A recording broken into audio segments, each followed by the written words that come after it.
দল্লিন, মাকজুম মানে ইহুদি, দল্লিন মানে নাসারা। তাফসীর খুললে পাবেন এই দুটো দলই পদভ্রষ্ট, এবং এদের যারা অনুসারী হবে তারাও পদভ্রষ্ট হয়ে যাবে। এটা কোরআন। আপনি কার অনুসারী হচ্ছেন?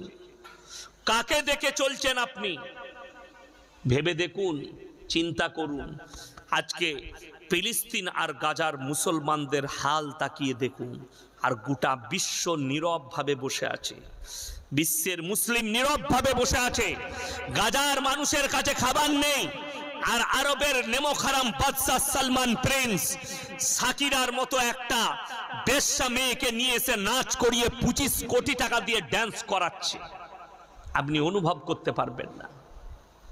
খোদার গজব নাজিল হয়েছে দুবাইয়ের উপরে। দুবাইয়ের হাল তাকিয়ে দেখুন।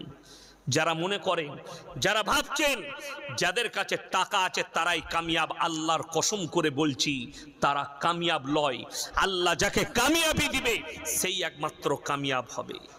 তাকিয়ে দেখুন, ঈদের গোটা বিশ্বের মানুষ ঈদের জামা কাপড় কিনাই ব্যস্ত।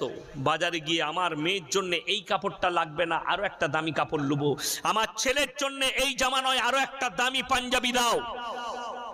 1000 টাকার পাঞ্জাবি হবে না, 1800 টাকার পাঞ্জাবি বার করো।